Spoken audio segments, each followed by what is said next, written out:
All right, what's in the garage today? It's not even on my bench. It's too big to be on my bench right now.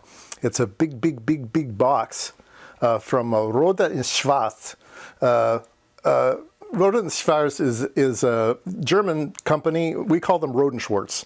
I don't know where we put the T in there, but we call them Rohde Schwarz. So from now on, it'll be Rohde Schwarz. I was loaned this. I have to give it back, unfortunately.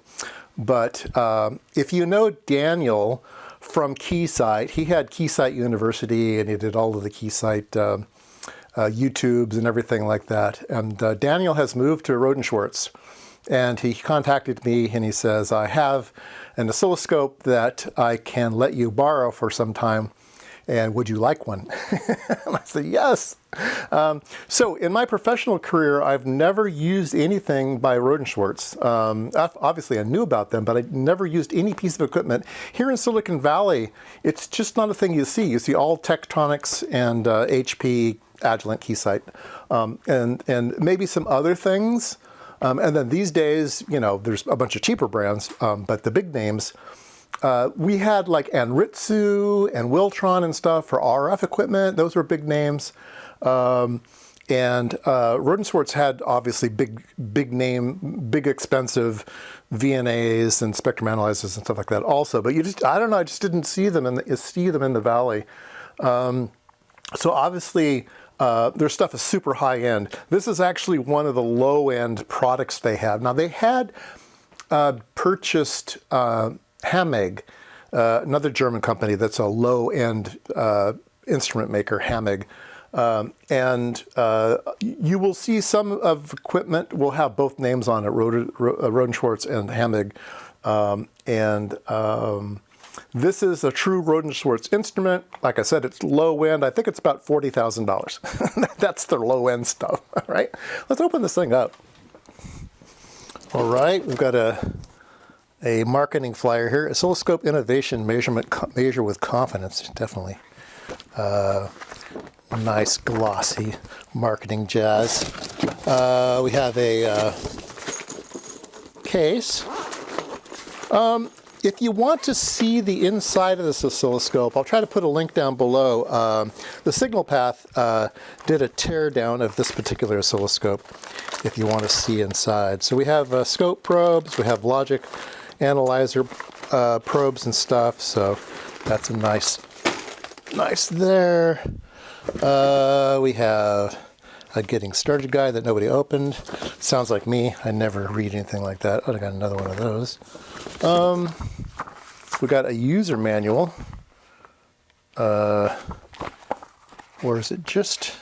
Oh, it's just safety instructions. A big book just for safety. Yeah. Do not abuse your oscilloscope. Power cord.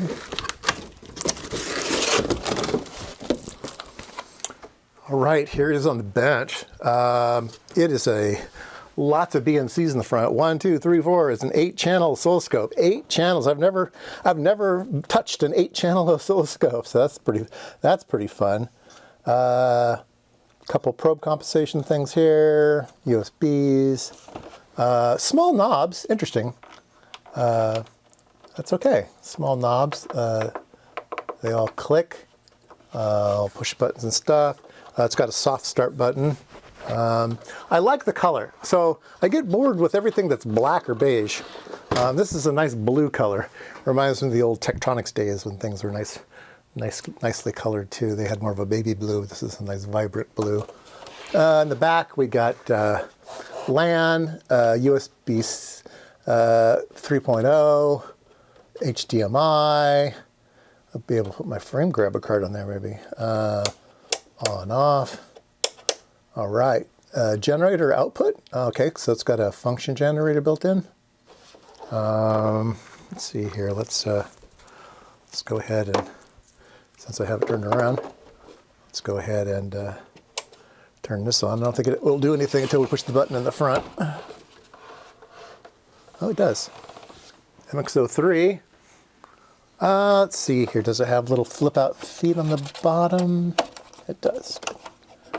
I can photograph it better. I'm going to have a bunch of... It's nice and shiny. So it's going to have a bunch of reflections in the garage. Let's get rid of some of the reflections, not all of them.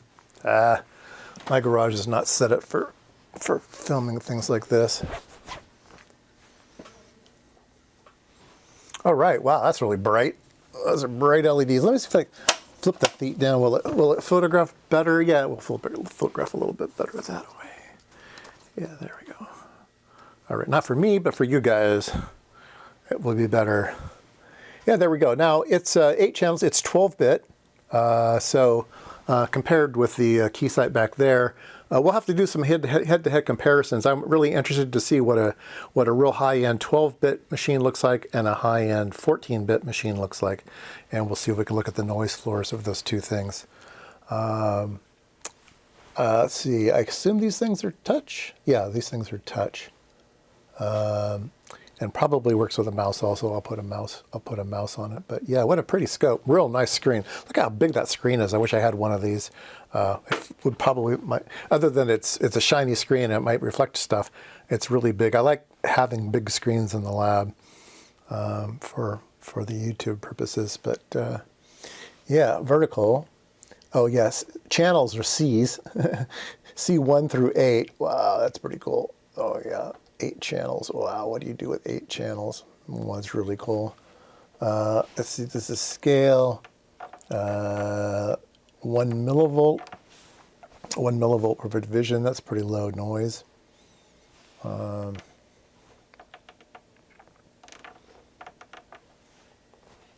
Nice. All right. So I will spend some time reading the manual and hooking up probes and stuff, and we will come back and I'll demo some things on this thing.